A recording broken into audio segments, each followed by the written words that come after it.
Welcome back to my channel, Ramir Boulder. Ayon po kay Secretary Gilbert Teodoro, ang pagkondena ni Secretary Gilbert Teodoro sa military reset ay hindi lamang isang simpleng legal na babala.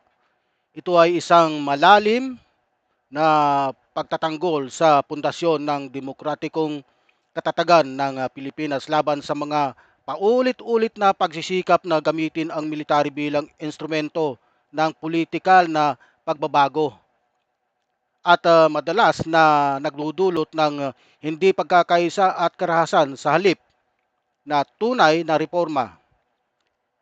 Ito po ang pahayag ng ating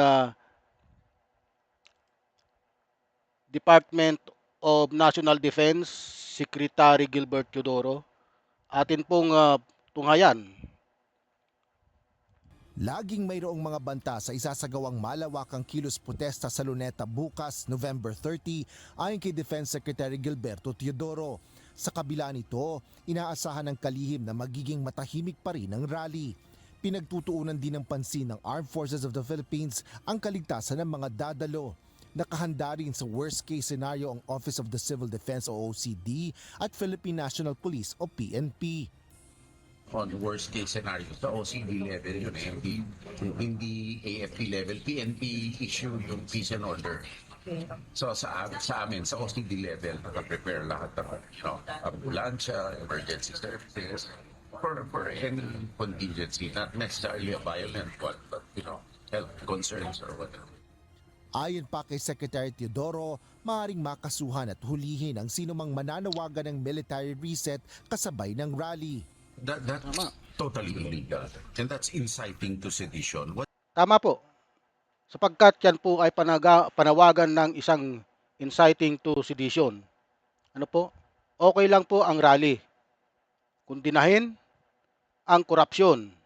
Pero yung manawagan ka, isasama mo yung mga Armed Forces of the Philippines at ang Philippine National Police, ay bawal po yun dahil nagsabi na po ang mga kapulisan at ang mga kasundaluhan natin na sila ay tapat sa konstitusyon. Ano po? Kung ano ang nakalagay sa konstitusyon, yun po ang kanilang gagawin dahil yan ang mandato na nakasaad sa ating saligang batas. Ano po? Marami po kasi ang mga nagsasabi, ang naghihikayat sa mga kasundaluhan at kapulisan natin na mag-withdraw na ng suporta kay PBBM.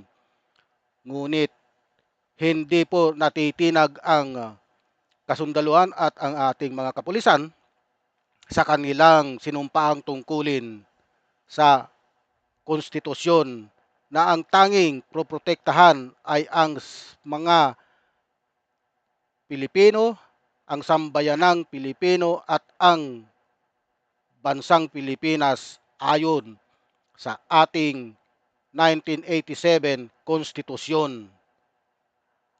Ang mga nananawagan pong yan ay walang iba kundi itong mga DDS na hindi pa rin tumitigil sa kanilang mga masamang balak. Gusto nilang iupo si Sara Duterte upang magawa nila ang kanilang mga gusto. Yan po ang malinaw, napakalinaw pa sa sikat ng araw na kaya nila gustong pababayin si President Bongbong Marcos dahil gusto nilang maging presidente kaagad ang kanilang puon. Puon si Sara Lustay Duterte. Ano po? What you cannot do directly, you cannot do indirectly in the law.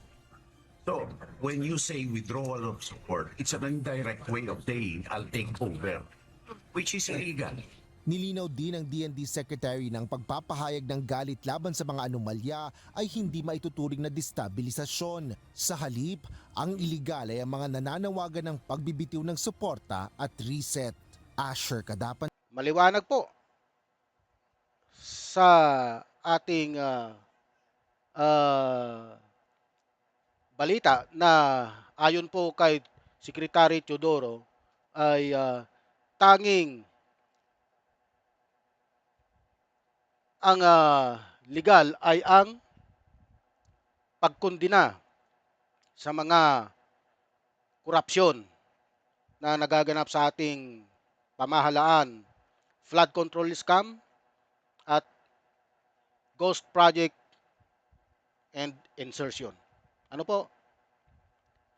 Sa konstekto ng 2025 na minarkahan ng midterm election na nagpapakita ng malaking polarisasyon sa pagitan ng Marcos at Duterte camp ay at ang mga iskandalong magpapababa sa tiwala sa gobyerno, ang panawagang ito ay sumasalamin sa isang mas malalim na pattern ng extra constitutional na hakbang tulad ng mga kodita.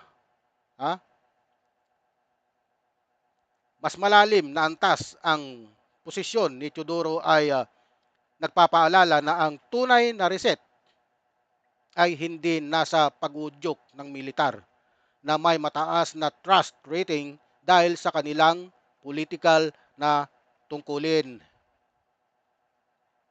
kundi sa mga constitutional na mekanismo tulad ng investigasyon ng Ombudsman, House Probes at eleksyon na 2028. Ito ay nagdudulot ng double ha, haplos na epektibo. Una, ito ay protection sa AFP mula sa pagiging ginagamit ng mga politiko para personal na ambisyon tulad ng mga pahayag ni Duterte na maaaring maging dahilan ng sedition cases laban sa kanyang pamilya. Ano po? Junior UNTV News and Rescue. Diyos ang aming sandigan, serbisyo publiko ang aming pinahalaga. Okay, mga kaibigan. Sa huli, ang mensahe ay malinaw. Ang Pilipinas ay hindi dapat bumalik sa madilim na panahon ng mga kudeta. Ang tunay na pagbabago ay nasa pagpigil ng batas at hindi sa baril upang hindi maging bihasa ang bansa sa pagtalsik ng leader kundi sa pagbuo ng mga institusyong hindi na kailangang i-reset dahil matibay na ito mula sa simula pa. Yan po ang kabuuan ng ating vlog. Marami pong salamat. Huwag niyo pong kalimutang paki-like, subscribe, and share. Gayon din po sa aking Facebook page. Marami pong salamat.